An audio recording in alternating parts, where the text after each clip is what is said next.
Grande Group on 630.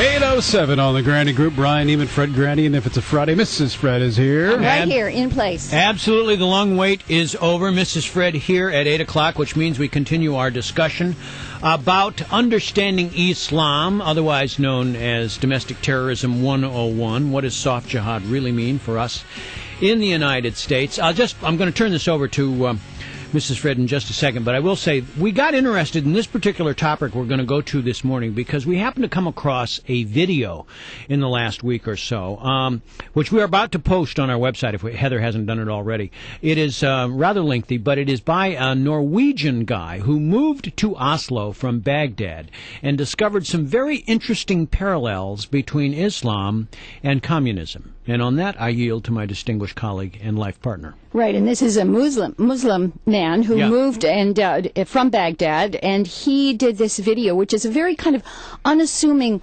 the Muslim Brotherhood? My friend has aligned himself with them. What is this about? So he goes all over the place for 50 minutes, but 50 minutes well worth it. And the question is Islam a threat to the Western world and our way of living? And is it the goal of Islam to take over the world, make us all slaves of the Islamic cult? And I immediately sent this video to Dr. Sebastian Gorka, who joins us now. He is a military fellow with the Foundation for Defense of Democracies and an advisor to Westminster Institute. Good morning, Sebastian. Good morning, Mrs. Fred. Thank you for looking at this video, well worth the 50 minutes. And, the one thing that I told you when I asked you to look at it, Dr. I'll call you Sebastian, what the heck, is that in this video, a very strong case is made for the hijab being not necessarily part of the quote-unquote religion, but an invention of the Muslim Brotherhood in the 20th century. And there's all this footage of Muslim women in the, 40s, 50s, 60s, 70s, 80s. And then you get to the 90s and they've all got their heads covered. And I'm talking about in Cairo, Cairo University. And so I came away thinking, oh my gosh, the Muslim Brotherhood is basically making these women cover their heads. Now, is this true? Well, thank you firstly for having me on the show and for sending me this absolutely fascinating video. Of course, whenever we talk about the political aspects of Islam, things are complicated, and the Muslim Brotherhood is an organization that has amplified this political characteristic of Islam. So let's go back to the basics. In the religious text, the Quran, there is no requirement for a headscarf to be worn by women. There is a verse that says women should cover their chest areas and they should dress modestly. But they should cover their chest and dress modestly. Right. That's it. Nothing about the head. No, the chest is in the Quran. The chest and the neck is mentioned in the hadith, that traditions are associated with Muhammad. And some people say this actually has more to do with his wives and his daughters than all female Muslims.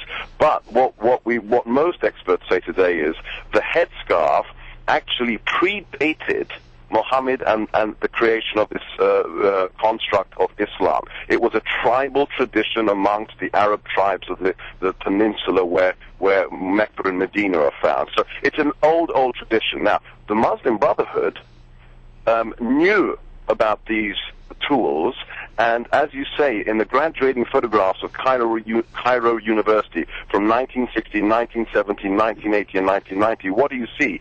In 1960, none of the women have a headscarf. Absolutely no Egyptian women at that university have a headscarf. Today, they all do. So what can we say about that? The Muslim Brotherhood has taken this ancient tradition and used it as a very powerful political tool, not only to separate, to mark female Muslims as different, but to exercise control. And most importantly, in countries like America, but especially in Western Europe, it is a tool of political differentiation that we're not going to integrate, and our religion is a political religion, and it's about identifying ourselves as being different. So the Muslim Brotherhood is very good at this. This is what we call soft jihad or stealth. All right, let me pick up on that, Sebastian, because one of the things that I've noticed, and we've talked about this off air, and I wanted you to bring it up now, is this attempt to kind of indoctrinate and politicize is not, at least from what I've seen so far, I want you to confirm, and not inherently in the Quran, but really has more to do with the early understanding of Marxism and Leninism than it does with Islam. There is a connection. Can you explain that? Yeah, it's absolutely fascinating, and we haven't done enough work on this. The fact is that if you look at the Muslim Brotherhood, which is the most political version of the Islamic project, one of the founding ideologues, a guy called Qutb, an Egyptian writer called Qutb, who wrote a very special book called Milestones about how Islam has to be the world religion. He called Islam a revolutionary party. He used language straight out of Karl Marx, out of Lenin, and even fascist concepts.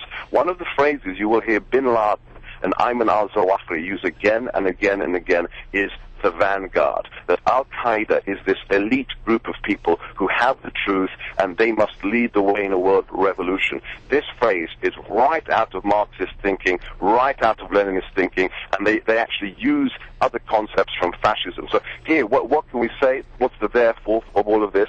That what we have here is we have a hybrid totalitarianism. People like Qutb have taken concepts out of fascism and communism, wrap them in religious rhetoric, and now we have something that's potentially more dangerous than communism. But the irony is, and I've always studied and learned that Marx and communism, they don't like God. They were atheists for the most part, weren't they? Absolutely. Arthur Koestler, the famous former communist, said, communism is a godless religion. Right. So it was absolute, but it denied the church, it denied God. So what do we have here? We have a hybrid thing. We have, okay, we're going to be absolutist, we're going to be global, we're going to be utopian, but we're going to have God on our side. Allah will be our ultimate guide. So here we have something that's potentially even more powerful than the secular dictatorships we've seen in the 20th century. And much more dangerous because here in the United States, of course, we all bow to religious freedom and we look at this as religion. So these women who are complaining, or not just the women in France, they had huge riots about the hijab because France banned it, and huge riots about that. So there, and here, haven't we had a few cases here where women have sued because they have not been able... The Disneyland thing. The exactly, Disney and CARE gets behind them. So this is not religion. This is bowing to the Muslim Brotherhood. So if you know... Yes? You can't deny the historicity of how this religion was created.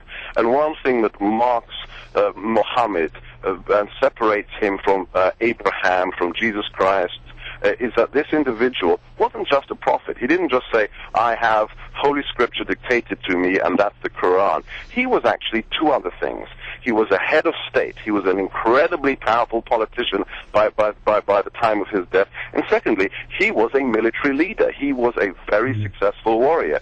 So to deny the political characteristics and the martial, the military aspect of this religion denies history. And this is something we have to understand. This is not just about religion and freedom of choice. It's about politics. It's about expansion. It's about everything that Muhammad succeeded in doing in the 40 years after he received the holy word. Okay, Sebastian, can you hold on for a second? We'll do traffic and weather. Sure. We'll continue the conversation. We're talking with Dr. Sebastian Gorka, Military Fellow, Foundation for Defense of Democracies. And by the way, the video Mrs. Fred was alluding to that we've been talking about is posted already on our website. You go to WMAL.com. This is the Grandy Group. Brian Eman, Fred Grandy, Mrs. Fred here this morning. Continuing to connect the dots on just how much Islam may be a threat to our way of life. And Miss Fred and I, and now our guest, Dr. Sebastian Gorka, talking about a video which we now have posted, which essentially makes the case that probably Islam in the 20th century has as much to do with Karl Marx as it does to do with Muhammad. And Sebastian, I wanted to pick up on that because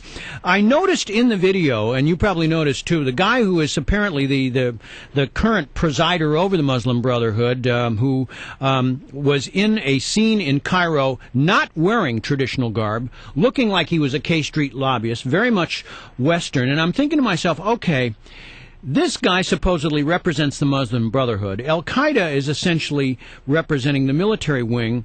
Is this an example of politicizing? In other words, you've got a political movement. The intellectual wing is the Muslim Brotherhood. The military wing is Al-Qaeda. Is that a fair description? That's a very good division of labor. It really falls under two camps.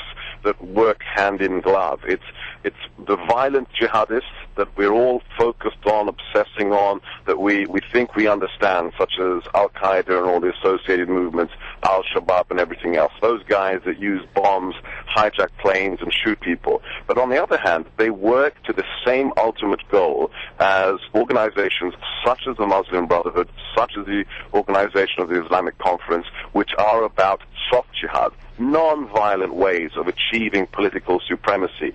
And this parallel, this division of labor, makes a lot of sense, because you can undermine the American democracy, the American Constitution, in ways that don't use any weapons, that you can use the legal system, you can use economics, you can try and impose Sharia. We have seen the creeping push of, for example, Sharia economic instruments in the United States. This isn't a neutral facet of capitalism. This is a very effective tool if you don't want people to realize that you are about undermining the system. But that also parallels Marxism, does it not? I mean, Marx and Trotsky, for that matter, both believed there were essentially two wings. There was the military wing and there was the intellectual elite that would guide everybody once the military success was done. It's a perfect analogy. You're absolutely right. We'll look at the history of the Bolshevik Party. Right after the revolution in 1917, you have this difference of opinion how we should do the revolution. Lenin says, let's get it right in one country. Let's sort out Russia. Let's go from having it a Tsarist country to being the first real communist state. And Trotsky says, no, let's go across the whole world. Let's have a violent revolution everywhere, and let's do this globally. Here we have a nuanced analogy to that. We have people who say, let's do it violently, in the form of a revolution, like 9/11, but there are people who say, okay, perhaps we have to be more subtle about this. Perhaps we should use other tools that are more covert and harder to pick up, and those are the ones that the Muslim Brotherhood is very good at. Right. Information warfare, for example. Yeah, the soft jihad, but also now let's talk about some of the jihadists, because I understand, switching subjects just a tad, that the Obama administration is going to set up a new jihad rehabilitation program for Gitmo detainees who return to Yemen.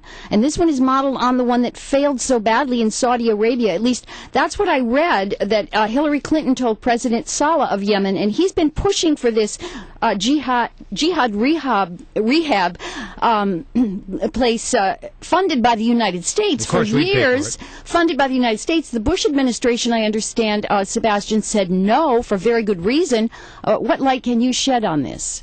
Well, there are two issues with this concept, this proposal for a U.S.-sponsored or assisted rehabilitation program, de-radicalization program in Yemen. Number one, if you look just at the bare statistics, there is a higher recidivism rate amongst those people who've gone through de-radicalization in the Saudi system than those we simply released from Guantanamo, which means what? Those people who've gone through these programs are actually more likely to do terrorist acts again than people who don't go through these programs. So we're essentially upgrading their skills. Right. We may be creating, a higher academy, like in the, the federal prisons here. The criminals often come out knowing more than when they went in. Right, and we're doing this, and we're paying for it, and we're in debt up to our necks. We owe the Chinese, so we're giving Yemen a bunch of money to rehabilitate their Gitmo detainees. And Hillary Clinton says, this is going to help them, disabuse them, I guess, of some kind of bad character traits. And the president, Saleh, says, this is for kind of like TLC. These are not quotes, obviously, please. but that's what he said, and that's what she said. So nobody knows why they're doing this, but apparently we're going to do it, and we're going to spend a lot of our tax dollars on it. Well, who's doing the rehab? The rehab or the de-radicalizing? The imams go in exactly. and do it. The imams go in and do that. So I got to ask you, are they going to do this? Are they going to de-radicalize these people? Well, I don't think so. The question is, what input will we have, the sponsoring individuals involved in this, in actually vetting the individuals? That's very hard. I mean, how do we vet Yemeni imams? It's very difficult to imagine. But there's beyond the mechanics and the statistics of recidivism amongst terrorists, there's a bigger strategic issue here. During the Cold War, our whole counter-ideological campaign at the highest level, we didn't say, we're going to decommunize individuals. Right. Good. Yeah. Laughed Yeah. at. We Yeah. saw the ideology at the highest level as a collective evil. We said communism is bad for these reasons. We didn't try to decommunize individual Soviet citizens.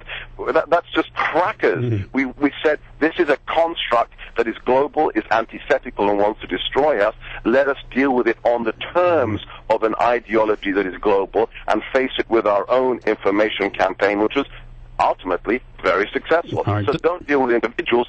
Deal with the whole ideological enemy we're facing. You always give us something to think about. We appreciate your time, as always. Thanks, Sebastian. Thank you.